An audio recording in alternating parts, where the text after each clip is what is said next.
राज ठाकरे यांनी 25 ऑगस्टला वैभव खेडेकर आणि त्यांच्या सहकाऱ्यांना मनसेतून बाहेरचा रस्ता दाखवला होता। त्यानंतर एकच चर्चा होती, खेडेकर कुठे जाणार। अखेर नितेश राणेंनी शिक्कामोर्तब केलं आणि सगळ्या चर्चांना पूर्णविराम मिळाला। माजी नगराध्यक्ष वैभव खेडेकर 4 सप्टेंबरला भाजपमध्ये प्रवेश करणार आहेत। मुंबईत भाजप प्रदेशाध्यक्ष रवींद्र चव्हाण यांच्या उपस्थितीत हा कार्यक्रम होणार आहे। ही घोषणा थेट नितेश राणेंनीच केली। सोमवारी खेडला आल्यावर राणेंचं भव्य स्वागत झालं। शिवाजी महाराज चौकातील गणपती आणि खेडेकरांच्या घरी बाप्पाचं दर्शन घेऊन त्यांनी हा निर्णय अधिकृत केला असं म्हणायला हरकत नाही।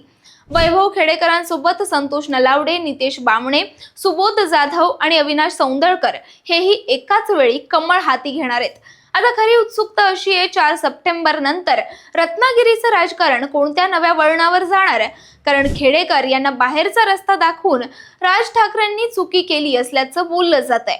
तुम्हाला काय वाटतं कमेंट मधून नक्की सांगा।